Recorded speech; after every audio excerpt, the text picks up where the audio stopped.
Good afternoon, everybody. Monday, March the 10th. I got the curtains open. It's a little bit bright in here. It kind of ruins the camera image, but I want the curtains open. I need the light personally. I need it. Anyways, I thought you might want to know about the next storm coming into BC this week and what the totals are going to look like, who's going to get what. So let's get right to it. However, there's a kind of a side story I'm going to visit this episode as well, where our low as it comes through, it's going to sort of try to form an Alberta clipper. One just did that, right? One just did that and is still kind of wreaking some havoc in Manitoba and pushing into Ontario. Strong Alberta clipper. Well, this one's going to link up with, I think so, with this low pressure system that's hitting down in California, sort of in the middle of the plains of the United States, and make for a very large and widespread severe outbreak. With possible tornadoes and damaging things like that down to the States, and of course blizzard conditions on the upside. It's going to be this big continental story. It's the biggest story of the week, I am sure, in weather in North America, and our storm helps feed it a little bit. So isn't that the good news? Okay, here's the story, here's the weather, here's what's up. Okay, let's go. There it is. This is bad news. My God. Falling out right now. Anything could happen. Get on! Wow. I'll watch the video later. Feel the heat. Keep on going, get in water. They try mopping this. So if you wouldn't mind doing me a favor, hit like, share, and subscribe, because up here in the mountains where I'm living and have been for the last 15 years, that's about the best thing that can happen most days is a few subscribers come up. We just hit 7,000 last night. Thank you very much, everybody. We're getting close to the dream there for me. I thought 10,000. If I could get 10,000, wouldn't that be amazing? That's what I want. That's, to me, what would make me feel like I have enough voice for what I want to be in the world. So thanks to everybody who's here for the journey. Yeah, and someone was commenting on one of my videos, like, wouldn't it be nice if someone just reported from, like, not either side, it's always this side or that side, and I thought that was kind of funny because, like, they're commenting on a video from someone who's not on anyone's side. Like, I don't belong to any organization, I'm going to move my face here. I just realized I've come back to the main screen, looked, and I realized you can't see that nice low in California. I don't belong to any organizations. I mean, the only organization I'm loyal to in a season is BC Wildfire Service and my direct employer. I don't belong to a political party. I never have. I've voted different ways at different times depending on the candidate here, because parliamentary democracy means sometimes I like the candidate but not necessarily the party.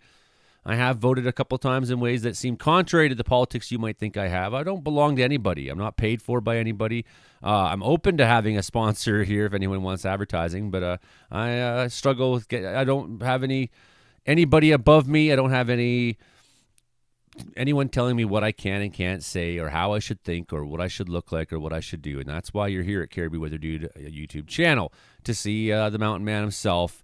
Just be the mountain man himself. So look at this. Beautiful storm down there in California is the first thing that obviously stands out. See that nice counterclockwise rotation. You can see the dry slot in behind. You can see the frontal boundary here approaching California this afternoon. Some of it just starting to be seen. And, I'm sure they have the scattered cloud coming in would give them the indication like, hey, this is coming. So good. The more rain for California. Now that guy is going to push on through and weaken as it does. And it'll be part of the story we have to talk about today. Now, when you look at BC, you can see, we still have what looks like the atmospheric river, but it's weakened. The storm is past and the next one's coming, but we still see that weakened effect. That flow and the general flow across the Pacific is leading right towards. So this is a distinct boundary here of this working out and this coming in. We got two distinct different things happening. So just to try to paint that picture ahead of time by looking at satellite, as you can see, overcast conditions through most of BC. Here in Wells, haven't seen the sun all day. No, it's very, very gray, very, very gray here today.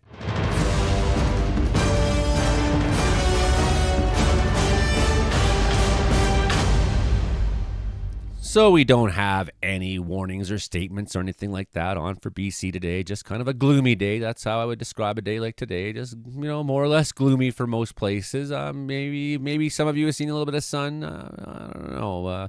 Looks like that last one came through.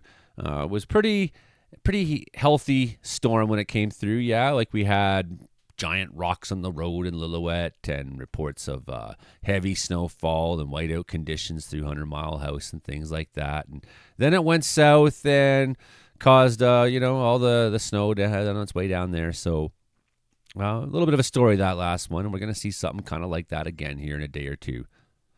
Okay, but now we're going to look at the map of Canada quickly and see that the Alberta Clipper that came from a BC storm, Alberta Clipper has now moved in through and has now become a weather warning for much of the eastern half of the country. We're not going to spend much time talking about the eastern half. I see the warnings are now all dropped in Manitoba, so that's nice. You can always subscribe to Weather Center in Manitoba YouTube channel. But just to give you an idea, that pathway of that weather moving on through looks like 15 to 25 centimeters is expected. So flash freeze warning on the bottom side of that. So we still remain with some cooler conditions here in BC in the west. I mean, not substantially, but maybe just a little touch cooler than seasonal for a lot of places right now. I mean, we're kind of sitting at 0 in a lot of places in the Caribou, while it's like 10 down southern BC in some places. So we're seeing a bit of a variation on what's being reported. And just to revisit that Alberta Clipper as it went on through, here is some of the snowfall that was recorded in there. A couple of them were noticeable. Nordegg, most especially 20 centimeters fell in Nordegg. So the snow ended this morning for them there. Then we had snowfall reports from third-party website in centimeters at Bow Summit. 75 centimeters fell there. So that was a pretty good blast. And Lake Louise, unofficial, third-party, Lake Louise saw 60 centimeters, so some pretty big snowfall up in the Rockies there. Meanwhile, what do we have for BC? Atmospheric river brought heavy rain to the south coast this weekend. The following is a summary of rainfall amounts in millimeters received by Environment and Climate Change Canada at 8 p.m. on March 9th, 2025. So from the weekend, Burnaby Mountain, 70 mils of rain, Coquitlam 68, and on down. So they were the leaders in Metro Vancouver. Fraser Valley, quite a bit less. Topped out at Hope at 46. Nonetheless, it rained all day in the canyon, people said. Howe Sound up at Port Mellon, 189.4. When I saw that yesterday, I said, wow, that's impressive. And 125 mils in Squamish. So they got absolutely rocked with rain this weekend. Whereas Pemberton saw 45 mils. Port Alberni, 102. That's pretty impressive. So solid rain numbers. I mean, we see that kind of thing from time to time here in BC. That's how it works living off the ocean side.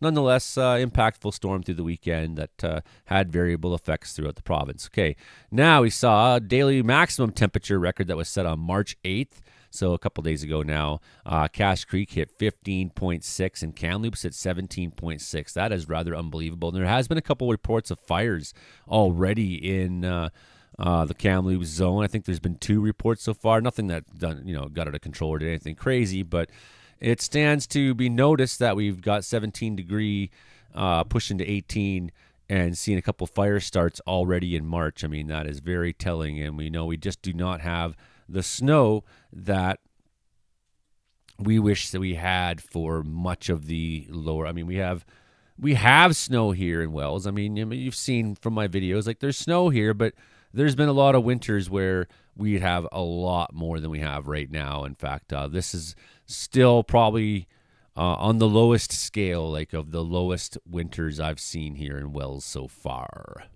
I'm just going to stick with using Windy again today. And if you don't have Windy on your phone or on your computer, it's just a website on the computer you can go to, windy.com, or you can download the Windy app on your phone. And I'm not being paid to say this by Windy, but I find this is like the most accessible platform out there that everyone seems to have access to. And for a cheap price, you can have the premium. But for a lot of you, you don't really need that, right? So here's that storm off the California coast I was talking about. And you can see this a little bit of a low pressure still centered up there towards the Alaska north coast there. And just the tail of that atmospheric river still kind of working its way out, making a little bit of precip into northern BC up the coast. Some stronger winds that were reported today. Stronger winds reported today, like in the 50s and 60s and whatnot, up through some of these areas. So nothing off the charts, no, nothing they're not used to. And definitely seeing some of that heavier snowfall down in that area towards Surf Inlet. Looks to be a pretty good target right now. Bit of precip in northern BC, some flurries and whatnot I wouldn't be surprised if some convection gets happening. If the sun can break through anywhere, it might drive a couple of them clouds to be a little bit taller. So we're just going to watch this sort of play its way on out here. And as it does that, nothing real for southern BC to talk about, but we have this storm down in Southern California. It's also going to start making its way overnight towards land there, more or less. It's not incredibly strong, but 1,000 millibars central low pressure. However, what I would say about that is that far south, the storms don't have to be as deep as they are up here to be somewhat significant. But still, then you can tell it's not an incredibly powerful storm. Nonetheless, it's going to bring some precip into the California coast, and that's going to make its way on through. Meanwhile, by Tuesday, 5 a.m., we are seeing a little bit of snow in the Rocky Mountains and Caribou Mountains, maybe some flurries and whatnot. Could see a band move on down through the Caribou in the morning, depending on temperature, depending on what's happening. So just be a little bit aware. If you got morning commute, you might see some icy conditions, quite possible. Watching that new area of low trying to work its way on through on Tuesday. And here's a new one forming. This is our next story for us in BC. This is going to start the process of growing as these lows are spilling into the interior. They're creating a large area of low pressure, low instability. You're going to watch how all this comes together. This little storm from California, our BC storm, our new ones here that are approaching this Tuesday afternoon. Is it going to be a big deal? No, looks like around the usual in southern BC. Could see some flurries up in the higher country. If you are driving over the mountain passes and whatnot, maybe a little bit of freezing rain. It keeps showing that little freezing rain just temporarily there, so I wouldn't be too surprised if that happens. Some heavier snow possibly in the coast mountains, so that low getting down to 987, so it did drop a good 14 millibars or something like that before it started to 986. Is it going to drop anymore? No. So before it started to weaken, it only dropped 14 mils, so it's not like a bomb or nothing like that, nothing crazy. You can see now up and down the coast of the whole continent, that is becoming the thing. And you're watching how this low pressure, this instability is more and more developing into the continent, and here comes our storm to help feed it. So Wednesday, nasty conditions. That low pressure is going to be centered right in the middle of the Caribou, which means you'll probably be the driest spot. But yeah, expect a mix of rain and snow. Snow at the higher elevations looks like heavier snow for the Caribous, heavier snow probably in some of those central southern mountains down there. If you're not getting rain, you have to get up to elevation. That's going to work its way into the Rockies. Look at that low pressure system now, all of southern BC by the time you're on Thursday morning, 1 a.m. So we'll probably start seeing some statements in 24 hours time or something like that, some watches or some warnings or whatnot, maybe in 36 hours time from Environment Canada on this. And now look at how our storm is, it's going to do a couple things here. It's going to start dragging some cooler air in behind it. When it does, it's linking up with these other guys here, and they're going to produce a really incredible, I think, event in the U.S. once again. So we're looking at extreme weather outbreak, quite possibly, still on Thursday, 11 in the morning. Snowfall in a lot of the higher country in southern BC. Maybe you'll see rain if you're down the town sites, which are tending to be at the lowest areas around. That tends to be where you're not going to see that so much. You go a little higher in elevation and the temperature drops. Rocky Mountains seeing heavy snow Thursday afternoon. I wouldn't want to be driving into Alberta at that time on any one of the main routes. Up through the Peace, maybe a little better, but no. Look at this low, bringing that new low pressure bomb. Not a bomb, sorry, but got to be careful now that the bomb is actually a weather term that everyone's familiar with. I can't just call anything a bomb. But wide range of snow across prairies and whatnot. And then we see this low developing deeper. And maybe it will be a bomb cyclone, actually. Maybe I could rephrase that, because if this keeps dropping, 983, if it gets down much lower than that, all hell's going to break loose. Look at that down in the 970s. Okay, so this is a real monster that's going to be forming in the U.S. And look at that. It's going to have effects in through Ontario, in through Manitoba. Going to have effects all the way down in the United States. Seeing that warm Gulf flow there. What kind of temperatures are we looking at in that Gulf flow? Oh, yeah, real hot. real hot. Look at that temperature down by Texas-Mexico border, 27 degrees. So we got some juice here to really feed this. So that's what's probably going to happen, everybody, is we're going to see. And look at that cold air coming in behind it here. So the cold air is feeding it, and that hot air is feeding it. And there's your big severe thunderstorm outbreak down all through many of those same states that we just saw some of the action last weekend. Mississippi, Alabama, Tennessee, Kentucky as well. Probably looking at that. Blizzard conditions on the backside, most likely in the high plains. Heavy snowfall in Manitoba and a lot of places if you're in northern Manitoba, it looks like. So, I mean, that's getting days away now. And the next little round in for BC by next weekend. Looks like we're going to see another round by next weekend. So that's going to require a whole nother forecast video. But you can just see we're really into the storm season now. It's being fueled by these low pressure systems that are coming through the Pacific, in which we just experienced one, and now we're about to experience another on Tuesday. That one on Tuesday is going to help form this massive mid-latitude cyclone, which will have effects in Canada all the way from Hudson Bay down to the Gulf of Mexico. The Gulf of Mexico. Yes, the Gulf of Mexico. Even that is unbelievable looking. That is, I mean, people are probably going to lose lives. So dire situation. And look at that. Sunday, we're fully into it in southern BC. Next round, 979. So if that develops like it does, I mean, we're not here to make guesses that far out because we have a storm in between now and then, right? So it's kind of my policy to let each storm set the table for the next.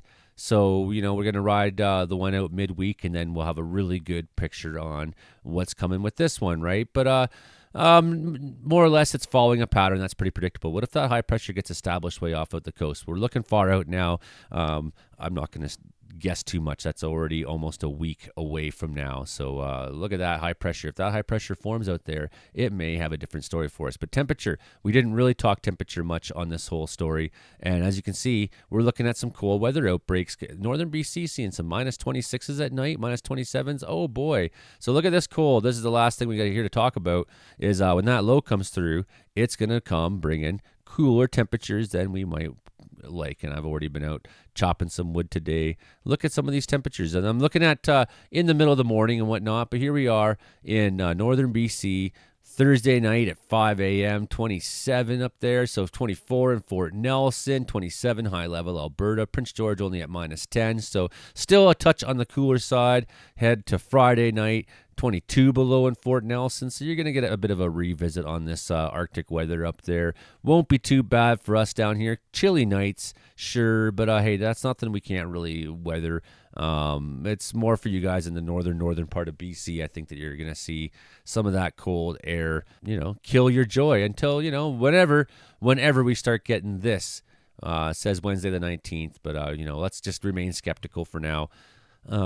Because that's a long ways away. But we know it's going to warm up at some point, and it has to do it before March ends. Of course, these big low-pressure systems, they do usher in the cold, but also they often usher in the warm as well. Like they feed on both, so they have a way of mixing both up. Anyways, that's what I have for you for this afternoon on that. I got more probably coming today because I just been feeling so creative, feeling good about myself, feeling good about life, feeling good about the way things are heading the last couple days, and I just want to keep producing, keep talking, keep being a voice out there, and keep sharing what I know. Okay, everybody. We'll talk to you a little later. Bye now.